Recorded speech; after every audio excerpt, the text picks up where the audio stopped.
Hey, great morning, mortgage and real estate world, and anybody else who might be joining us. It is 9 o'clock on Wednesday, middle of the week. And thank you for coming online to join us with our daily kind of dose of just what do we do, how do we do it, where do we do it, when do we do it, and what's going on. I had a whole plan for Coffee with Todd this morning, and I was on my way into the office and had a moment where the beaches in Laguna kind of opened for active whatever. And I just pulled over and kind of smelled the ocean waves. And I was checking something as I was posting a video, and I saw something online that kind of disturbed me in a way that that I thought, I got to change my whole plan for Coffee with Todd. So I did that. So I don't know quite how this is going to come out, but what I saw at about 6:40 this morning is I saw a post from somebody who was talking about being severely depressed because of having to work at home. And, I think that some of the issues about how we're going through what we're going through are clearly difficult. They're hard. We're doing things that we have never done before. And so I'm pivoting on what I want to say, but I have two announcements before I get into what I want to talk about. For the next 2 weeks, as we finish up the month of May, we are going to go dark on Wednesdays. And the reason why is we have on High Trust today, which is our private Facebook page, we have one of our High Trust certified coaches every single Wednesday leading that group through interactive dialogue and best practices. And so I don't want to take away from our coaches' time on Wednesdays. So if you're interested in High Trust today, just go there. And if you're not a member yet, tell us you want to be a member and we will look at you and let you in. For the next 2 weeks, what we're going to do is we're going to do Monday kind of kicking off the week. We're going to do Friday wrapping up the week. And then we're going to do interviews on Tuesday and Thursday. Tomorrow, we have one of our High Trust coaches and her top producing real estate agent. So we're going to have an awesome interview tomorrow. So let's get into this for maybe just 10 to 12 minutes, okay?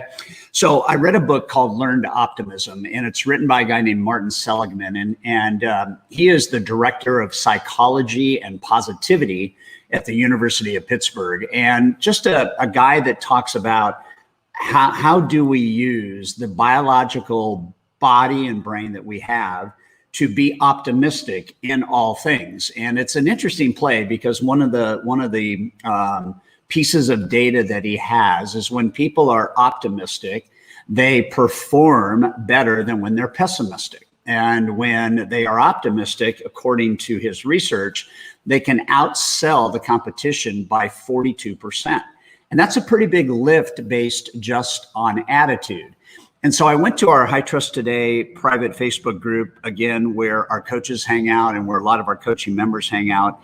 And I asked them a question. I said, tell me one of your pain points. And Mitch replied, and he said, motivation to be or stay in work mode while being at home. The line between work life and home life has become very blended and blurred. It's much easier to turn on and off when going to the office, right? And so I came in this morning and I started thinking about what do we teach in the High Trust Sales Academy about productivity? And I took a page out of the Academy. It's page 70. And I just wanted to read you two things that I think are important just to consider as we look at the next 4 to 8 weeks, kind of anticipating relaxed standards. Maybe we're going back to the office. And I know a lot of us would like to, but until that is firm, because that'll be conditional as well, here's a couple thoughts. Fast Company magazine reported, and this is actually out of a book called Peak Performance, the highest performing 10% of workers did not work full 8-hour days, and they took 17 minutes for every 52 minutes of focused work. If you've heard me talk about this research project before, I will continue to talk about this. It's one of the great, bold research products that is actually proving that productivity does not have to be full tilt, pedal to the metal. In fact, it says otherwise, that the best way to be productive is to take breaks. So we look at COVID and we look at home life and we look at homeschooling and we look at things that we're just not used to. We've got to get back into this kind of focus mode. And I'm going to share with you a research stat that came out last week that I think will give you some pretty good insight. So when we're at home, we have to have many blocks of time where we are working to the exclusion of interruptions, which I think that's the tough part of laying down that boundary. The other thing that came out of Harvard and was showcased in Harvard Business Review was that multitasking leads to as much as a 40% drop in productivity, increased stress, and also, interestingly enough, a 10% drop in IQ. And so when we're at home, we are being more forced to multitask. And so when we look at Fast Company and we look at Harvard, what they're essentially saying is no matter what the environment might be, you've got to remain focused. You've got to put up some walls so that when you're at home, you don't have that confluence of interruption and noise. And you also have to realize that both from a physical health standpoint and a mental health standpoint, you do have to take breaks. So where did that lead me to? So this morning I got in and I was just interested in depression. I know that might sound depressing just to think that I'm interested in depression, but because of that post I saw this morning, I got kind of, I kind of got alerted to what's going on. And so I did some reviews and I found this article, How to Reduce Stress and Burnout by Alleviating Employee Zoom Fatigue. And I think that's interesting. I talked to a president of national sales yesterday, and she said, we are burned out. I mean, there's thousands and thousands and thousands of Zoom meetings happening. I talked to Adam Contos, who's the CEO of Remax last week. They bought Zoom for every agent at Remax. They have 6 million Zoom meetings in the first 2 months of providing Zoom to all of their real estate agents. And so we realize that's one of the ways that we're going to interact today, right? And it may be the closest way, but there's some traps in Zoom. And I'm going to give you a few things I highlighted. So it starts off by saying, as virtual Zoom chats pile up in and out of the workplace, stress and burnout are accelerating. That's a big warning sign. While burnout is characterized by prolonged periods of stress leading to mental, emotional, and physical exhaustion, work-life integration plays a big part in all three. Now that we're social distancing and using video conferencing for almost everything, the lines of neuroassociation between work and home are being blurred and compromised. Harvard sleep experts recommend, this might be the big takeaway, not using your bedroom for activities outside of sleep and intimacy. For that same reason, it becomes harder to switch off and unwind. The thing that got me was that the key, and this comes from, and say what you will about the World Health Organization. I know there's all kinds of positive things and all kinds of negative things, but what they do say is, and I'm going to quote from one of their studies in March, it is wise to take healthy breaks from the pace of the pandemic daily and multiple times per day. So that's an interesting kind of play. If we go back to Fast Company magazine and you work 52 minutes and you take 17 off, the question would be, what are we doing during the 17 minutes to make sure that we're both mentally, physically, and emotionally stable as we go through these times that are fairly unprecedented.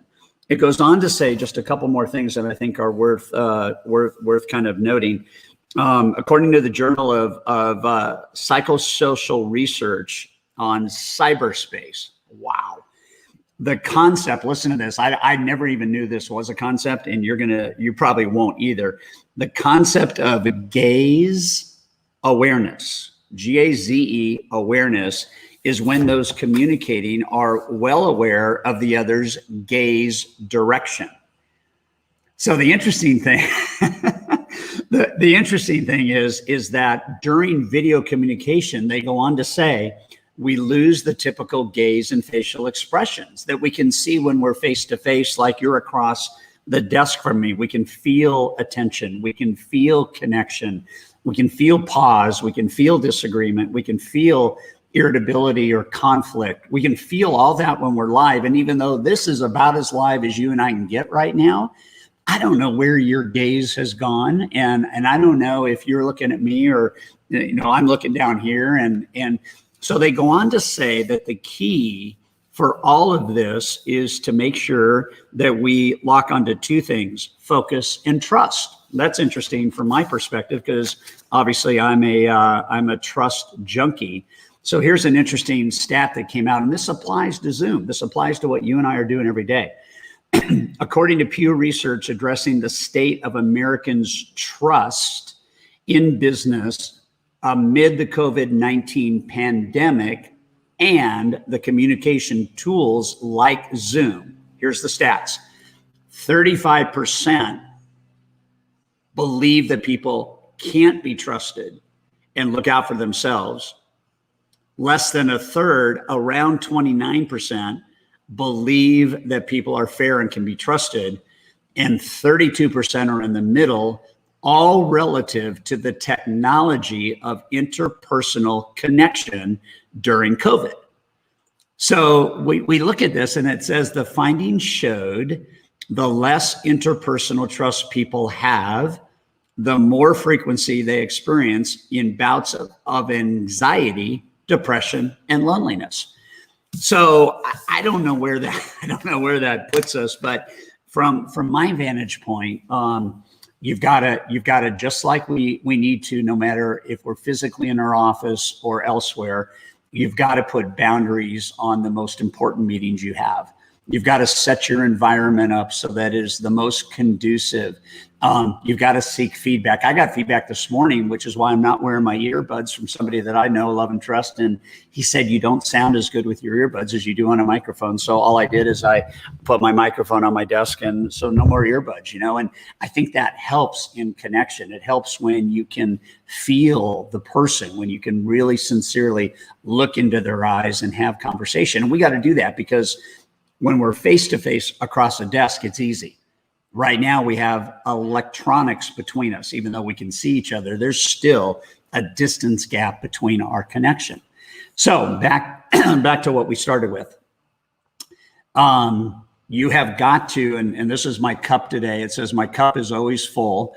You have to choose positivity. My social post this morning, it was a mindset moment.